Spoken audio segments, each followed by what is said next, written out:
There's a factory that never sleeps. It doesn't make cars or cell phones, it makes power. Its assembly lines stretch across continents, through secret labs and government hallways. Its name is whispered in the halls of power, Lockheed Martin. Its products aren't sold in stores, they're delivered to battlefields, deciding who wins and who loses.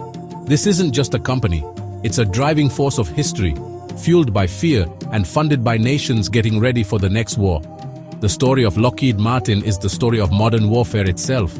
It lobbies governments, funds think tanks, and shapes the rules of future combat. More than a contractor, it's a partner in power, an essential gear in the machine of global security. Imagine a boardroom where decisions echo in explosions thousands of miles away. The men and women here don't wear uniforms. They wear expensive suits. Their business is war. Their profits are measured in billions, paid for by taxpayers around the world. They've mastered the art of becoming essential. To fight or prevent a war, you need their technology. Either way, they win. This video lifts the curtain on this shadowy factory. We'll journey from its secret beginnings after World War II to its dominance in digital and autonomous warfare. We'll see how it became the most trusted and most powerful partner of the Pentagon. This is the story of a corporation that became a superpower in its own right. It's about the business of war and the invisible empire that profits from it. As long as there's conflict, their factories will never stop running. Lockheed Martin's beginnings are found in the ashes of World War II. In 1945, as the world celebrated peace, American intelligence officers rushed through Germany, not to capture soldiers, but to capture brilliant minds. Operation Paperclip, a top-secret mission to bring Nazi scientists to America, using their genius for the U.S. benefit. These men had built the V-2 rocket and dreamed of jet fighters and guided bombs. In America, they were given new identities and huge amounts of resources. A private company was quietly formed to house their talents, mixing them with America's best engineers. This was the start of Lockheed Martin, a secret blending of American industry and German science. Their first job to reverse engineer and improve the very weapons once built for the Third Reich. The projects were so secret that the government officially denied they even existed. This time period shaped the company's main identity, working in gray areas, handling projects too sensitive for official labs. The culture was one of secrecy, pressure, and amazing new ideas. They weren't just building machines, they were building the future of American power. The most valuable thing wasn't money, but the knowledge that could win the next war. As the Iron Curtain came down, Lockheed Martin became the Cold War's main lab. Their mission to outdo the Soviets at every turn. Washington poured billions into their secret projects, like the U-2 spy plane, which flew high above Soviet missiles. The company's influence grew beyond the factory floor, shaping military needs and asking Congress for money. The bomber gap and missile gap became chances for marketing, fueling a cycle of wanting and providing. Lockheed Martin built spy satellites, was a leader in stealth technology, and created mind games to show America was unbeatable. Their factories employed hundreds of thousands, making sure they had political support and economic reliance. The Pentagon needed Lockheed Martin's edge. The company needed the Pentagon's endless money. It was a perfect partnership shaping American defense for decades. The end of the Cold War could have spelled disaster for Lockheed Martin. Instead, it adapted by bringing rivals together, going global, and becoming the world's biggest arms dealer. Its catalog now included everything from fighter jets to cyber warfare tools. The company courted kings, presidents, and dictators, backed by the diplomatic power of the US. Selling an F-35 wasn't just a deal, it was a strategic alliance, locking nations into decades of dependence.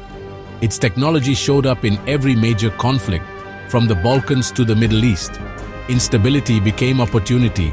Regional tensions meant profitable contracts from both sides. The more dangerous the world got, the higher its stock price soared. Deals worth tens or hundreds of billions became routine. The F-35 program secured dozens of nations as customers for decades. The contracts included maintenance, upgrades, and training, creating a continuous stream of income. Lockheed Martin had transformed into a global empire, thriving on the business of conflict. Its private empire was built on the lasting demand for security. With great power came big problems, claims of bribery and corruption, and illegal weapon deals. Investigations popped up, but Lockheed Martin always got off easy. Fines were just a small price to pay for doing business. The company was too big to fail, too important to be sued. Their lobbying efforts spent millions to sway politicians and public opinion, hiring former generals and defense workers. Any criticism was painted as a threat to national security and jobs.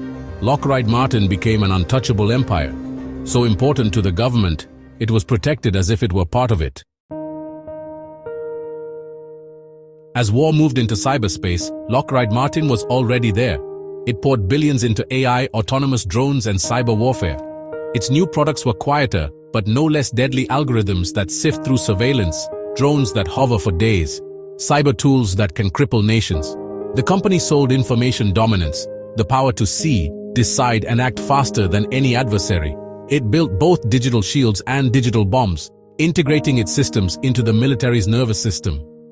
Now, Lockheed Martin wasn't just building the military's fist, it was building its brain. This deep integration ensured its indispensability for generations. The future of war would be fought with silicon and software. Who really runs Lockheed Martin? Their board and executives are public, but the real owners are hidden behind big asset management companies. BlackRock, Vanguard, and State Street are their top shareholders, meaning millions of regular folks unknowingly own the world's biggest weapon maker. This spread-out ownership creates a shield against being held accountable. The company acts with the power of a country, but without open democracy. Their decisions are made behind closed doors, their true beneficiaries hidden in global finance. Lockheed Martin is less a company and more a system, self-sustaining, self-protecting, and only caring about its bottom line. Lockheed Martin's business model thrives on the constant possibility of war. It finds and sometimes makes bigger threats, paying for studies that say new expensive weapons are needed. The company helps shape military rules, making sure its products are always wanted. Real peace would be terrible for business, so it pushes for fights, goes against gun control, and makes talking things out seem weak. The result? A cycle of fear, money, and things getting worse. New weapons lead to new threats, which means more money spent. It's a never-ending machine of conflict, fueled by fear and government deals. Lockheed Martin doesn't need a hot war, just a profitable, constant state of tension. Lockheed Martin is the invisible power shaping our world. While headlines focus on soldiers and leaders, the company quietly counts its profits. It's the silent partner in global conflicts, essential yet hidden. Its influence goes beyond democratic accountability, its success tied to conflict and fear.